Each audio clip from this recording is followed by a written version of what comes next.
Welcome to AETCM, the Emergency Medicine channel. Today, let us discuss about various types of arthritis, its approach, investigation and management with the help of this chart. So first of all, when we discuss about arthritis, we should know whether it is arthritis or arthralgia. Arthritis means inflammation of joint. You can have signs of inflammation. You can have redness, tenderness, pain and movement restriction. All these things can be there. So inflammation of joint is called as arthritis. Basically, arthritis is divided into monoarticular involvement and polyarticular involvement. If only one joint is involved, we can call it as monoarticular involvement. If multiple joints are involved, again we can call it as polyarticular joint involvement. In monoarticular, that means mainly knee joint, ankle joint, wrist joint, like one joint is involved. It can be again divided into acute monoarticular arthritis or chronic monoarticular arthritis. In that, most important cause for monoarticular involvement is always gout. That is the most important thing we should learn. But I will be discussing about all this joint involvement. Like first we will discuss about gout. Gout is a condition where there is joint inflammation. Joint inflammation is caused by uric acid infiltration into the joint. So we'll see gout. The most commonly involved joint is first metatarsophalangeal joint. You can get other joint involvement also, but classically they are present with acute onset of pain, redness, tenderness in the first metatarsophalangeal joint. It is called as podagra. So whenever we have a patient who is having first metatarsophalangeal joint involvement, we always ask for a investigation, that is uric acid. Normally, uric acid is basic uric acid levels in our blood may be around 7.1 or 7.2. But in acute attacks of gout, uric acid can even be normal in acute attacks, because uric acids all are precipitated inside the joint, so you may not get a high amount of uric acid in your blood. But if it is elevated, clinically you are making a diagnosis of high uric acid, then we have to treat the patient with drugs like NSAIDs, steroids or colchicine. So colchicine is the most important drug to be used in gout after NSAIDs. For pain relief, we can use NSAIDs. If pain is severe and we are not getting an adequate response with NSAIDs, we can go for steroids. But colchicine is one drug which can be, it is also an anti-inflammatory drug. So colchicine can be started here. 0.5 milligram 1 TID is the average dose for an average Indian adult. So colchicine can be started. To prevent uric acid to accumulate, we have to start drugs like febuxostat or allopurinol. So one of the most common mistakes done by doctors are, in acute gout, most of them start allopurinol. That is not a proper way of treating the patient. Allopurinol is a drug which should be used after the treatment of colchicine. We have to start NSAIDs first, then control the pain, start colchicine to reduce the acute inflammation of gout. Then we can start the patient on febuxostat or allopurinol to prevent the uric acid reaccumulation. So we have discussed about gout. Gout is an acute inflammation of, most commonly it occurs in the first metatarsophalangeal joint. Uric acid may be elevated in acute condition, but sometimes it can be normal also. The acute treatment is mainly NSAIDs, steroids or colchicine.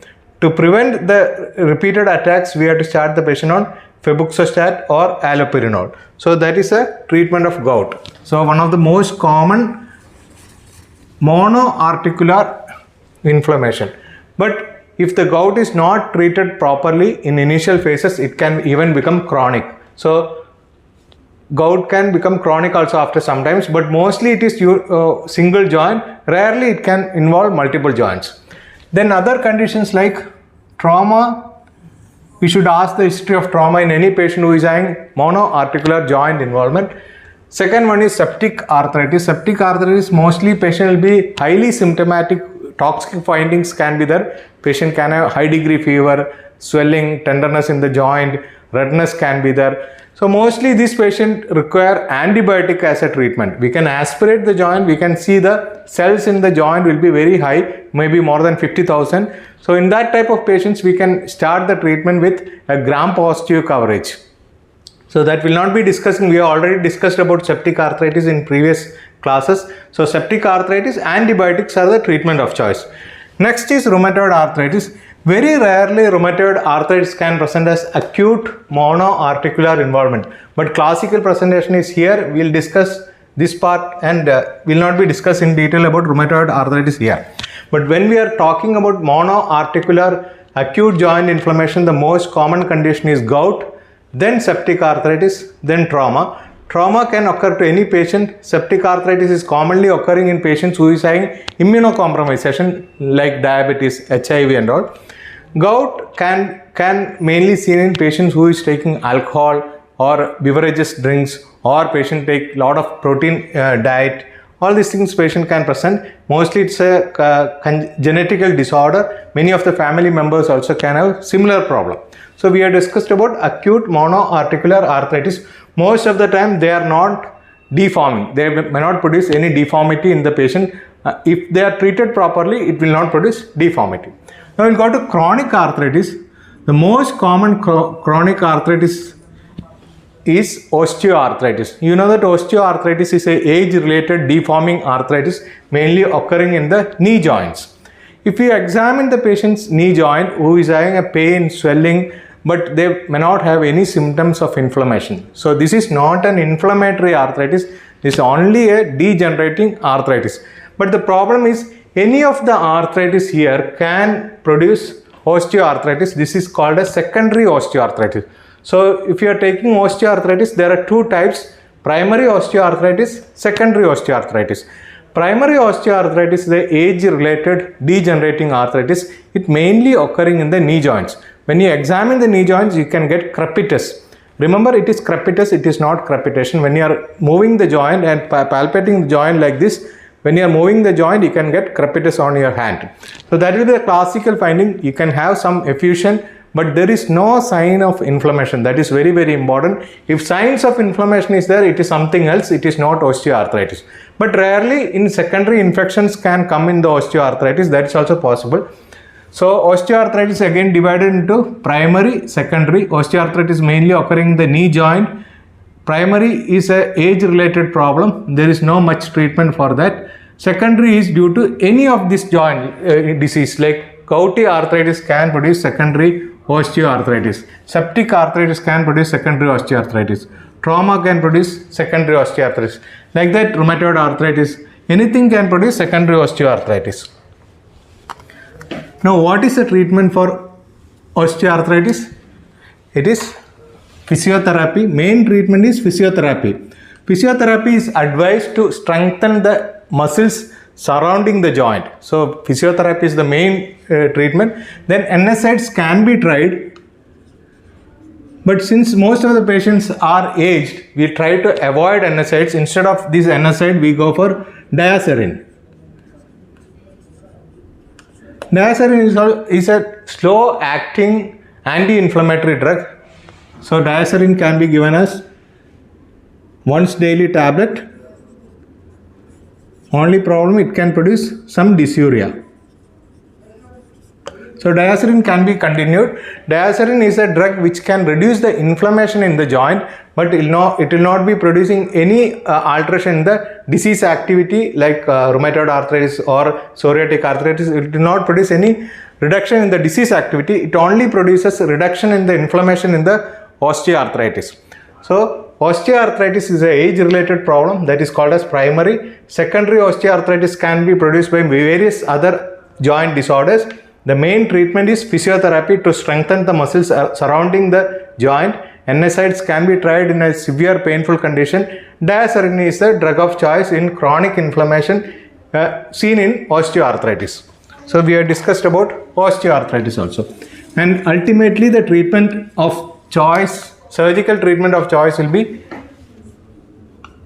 joint replacement. Joint replacement is the treatment of choice in osteoarthritis. This will be done if the patient is unable to do his daily routine activities. So the next one is TB. TB is a condition, it's a chronic inflammation, so it can even involve our joints also. It can involve any organs in our body, so it can even involve the joints also. So there are two important types of TB inflammations in joints. One is TB directly involves the joints, or a reactive arthritis. That means in vertebral areas it can directly involve.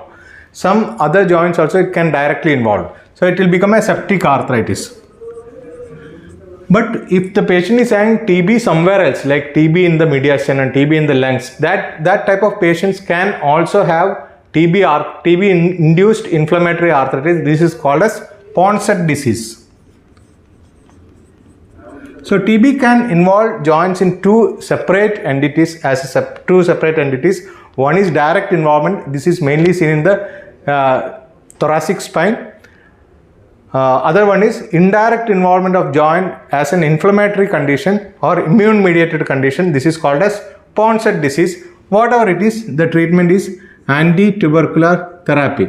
So 6 months anti-tubercular therapy we have to continue. In that INH, rifampicin, ethambutol, pyrazinamide can be given. INS dose is 5 mg per kg body weight, rifampicin 10 mg per kg body weight, ethambutol 15 mg per kg body weight, pyrazinamide 25 mg per kg body weight. This is the dose for TB arthritis. Whether it is direct invasion of TB or indirect like Ponset disease, both we have to treat the TB.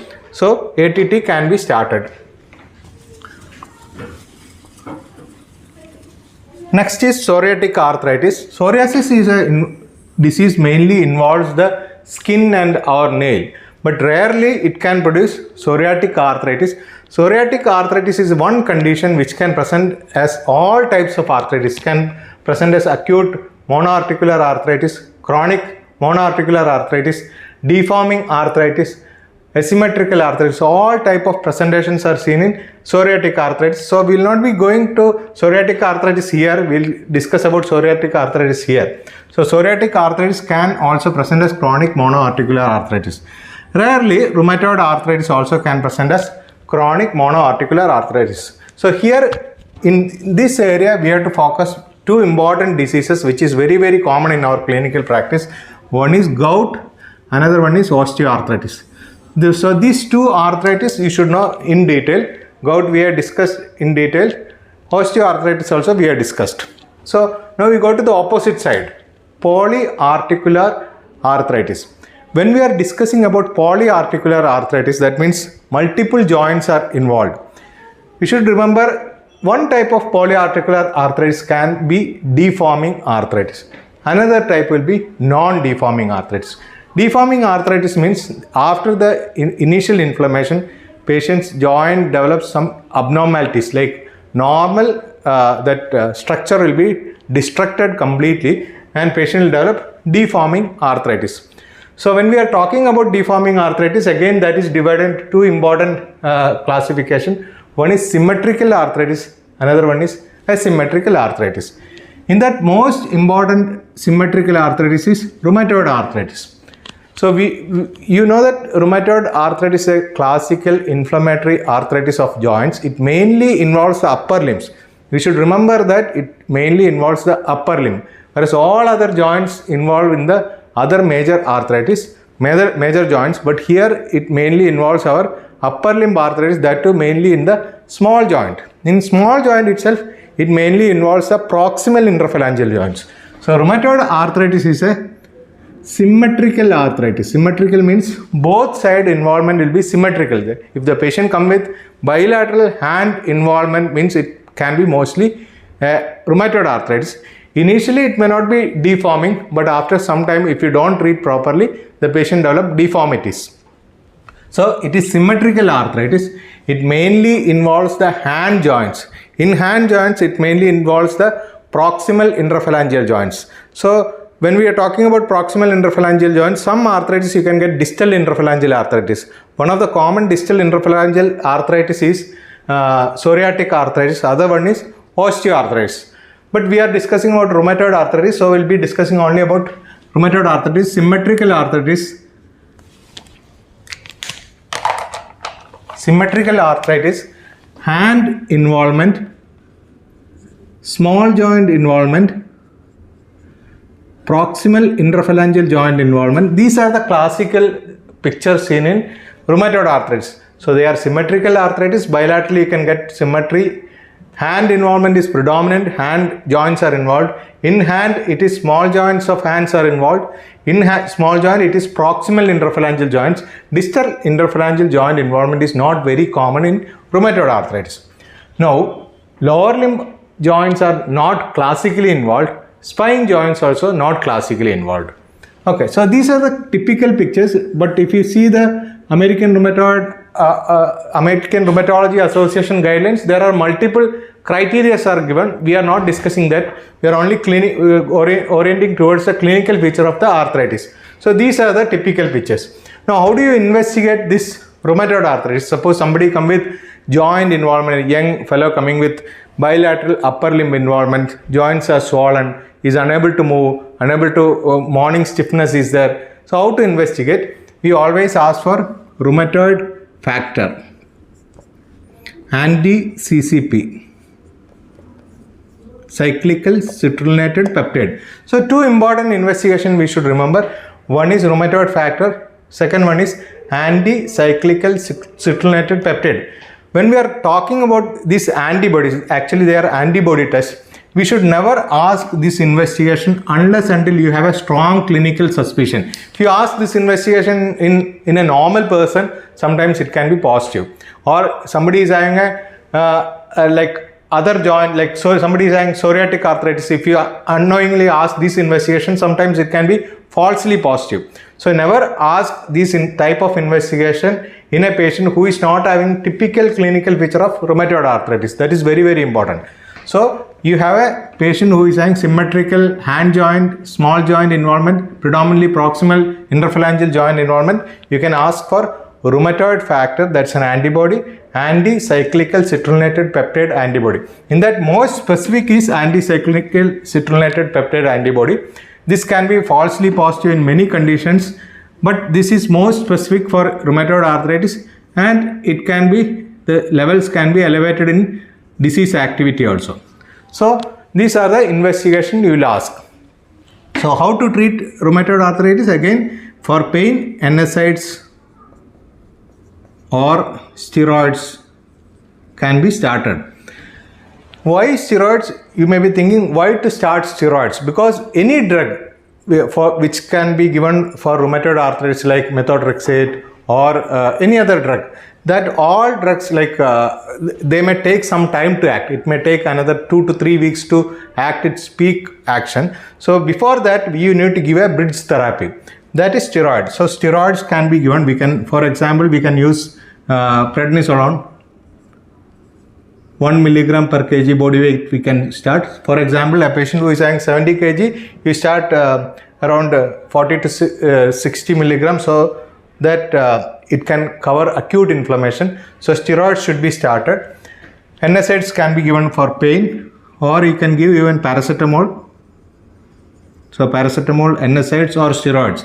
These all drugs can be used for pain relief or symptomatic inflammation reduction.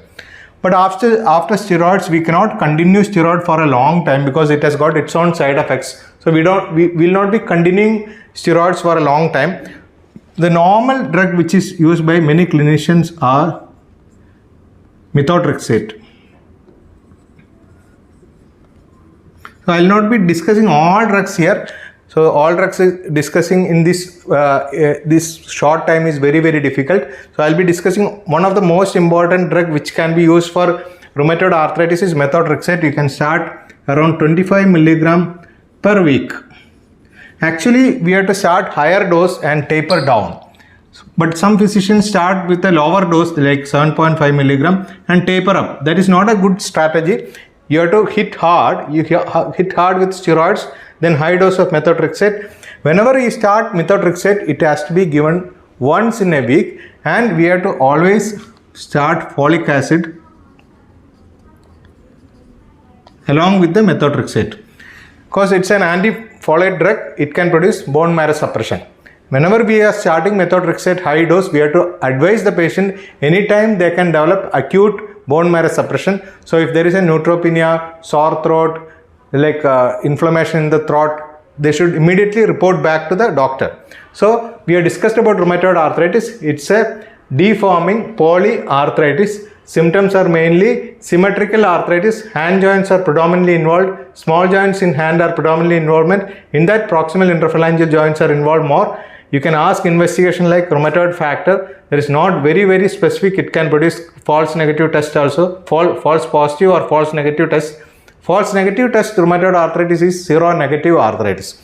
But anti-cyclical citrullinated peptide is a very good investigation that can be asked. Once you make a diagnosis either clinically or by investigation, you can start NSAIDs, paracetamol for pain relief, steroids as a bridge therapy before getting these drugs into its peak action. So steroids can be started 1 to 2 milligram per kg body weight.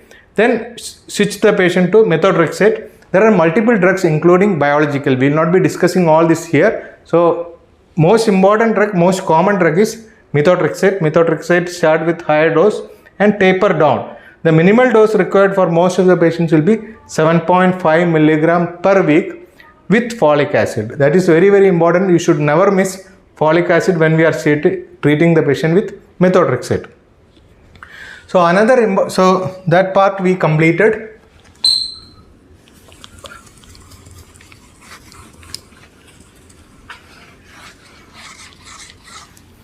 So if you don't treat this properly, this will become a deforming polyarthritis. Now second one is osteoarthritis.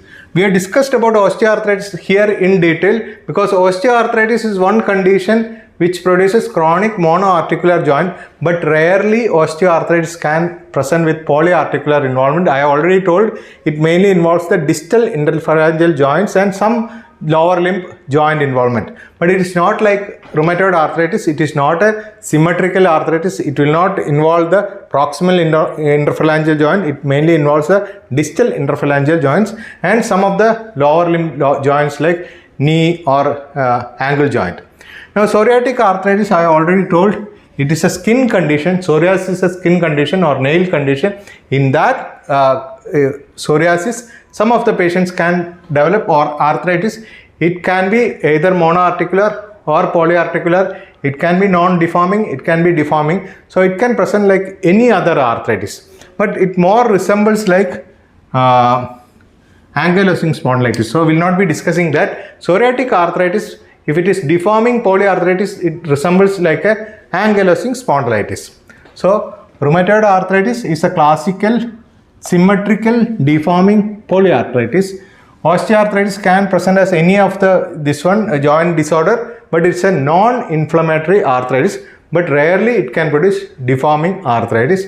Psoriatic arthritis also can present with various presentation, but it more resembles like ankylosing spondylitis. So we'll go to ankylosing spondylitis. What will be the clinical feature in ankylosing spondylitis? So we have discussed about rheumatoid arthritis. Just exactly opposite to the rheumatoid arthritis is ankylosing spondylitis. What we learned about rheumatoid arthritis, it is symmetrical. So it will be asymmetrical. So this is asymmetrical. It predominantly involves the upper limb joints. It predominantly involves the lower limb joints. It predominantly involves the small joints. It predominantly involves the large joints and upper limb. So that is the main thing. Here it does not involve the spine. So rheumatoid arthritis very rarely involves spine. If spine is involved, it is in the cervical area. But whereas ankylosing spondylitis commonly involves the spine and it is predominant in the lumbosacral spine. So exactly opposite to the rheumatoid arthritis is ankylosing spondylitis. Okay, ankylosing spondylitis patient mainly present with lower back pain. He will be unable to bend forward. This is the one joint involvement mainly occurring in the younger male adults. So they will be unable to bend forward. That is a classical presentation of ankylosing spondylitis. Asymmetrical joint involvement. That means lower limb knee joint can be involved, hip joint can be involved, spine, LS spine can be involved. Patient will be unable to bend forward. But all this involvement will be totally asymmetrical. And it is deforming. Again, these joints are deforming arthritis, deforming polyarthritis. Now, how to investigate? So, this will mimic like rheumatoid arthritis, but if you know clinical picture exactly, clinically it totally different from rheumatoid arthritis. So, the investigations like rheumatoid factor or anti-CCP should not be done in this condition. If you are having a clinical suspicion of rheumatoid arthritis, only you should ask for this type of investigation. Otherwise, only one investigation may tell you that this is ankylosing spondylitis, that is HLA B27. So that is an investigation of choice, blood investigation of choice. But before that, in any arthritis, you can ask for an X-ray, like X-ray spine can be done, MRI spine can be done. So imaging studies can help you to make a diagnosis of ankylosing spondylitis. Like all other arthritis, you are taking all other arthritis, the clinical diagnosis is the best diagnosis for all types of arthritis. But if you diagnose it properly, then you can ask for a MRI spine, like MRI LS spine with sacroiliac joint will be involved in ankylosing spondylitis. Again, treatment part, ankylosing spondylitis, the treatment is mainly physiotherapy. Physiotherapy for joints, NSAIDs can be started for pain, and if there is a asymmetrical arthritis, peripheral joint involvement, then we can go for drugs like methotrexate. Whatever drugs we start for rheumatoid arthritis can be tried in ankylosing spondylitis if peripheral joints are involved. Otherwise, they may not work properly. Okay, so these are the treatment for ankylosing spondylitis. Again, osteoarthritis also can present with polyarticular asymmetrical involvement. We have already discussed. Now, psoriatic arthritis, IBD, reactive arthritis. Psoriatic arthritis, we told it's a skin disease. Nail involvement can be there. It can present with various presentation. Again, the drug of choice in that condition, methotrexate, can be tried. So, a lot of other drugs are available. I am not discussing all these things here. So, I am only telling about a representative drug here. So, methotrexate can be tried. IBD patients, inflammatory bowel disease patient, can have some type of ankylosing spondylitis like presentation. So, they are asymmetrical deforming arthritis.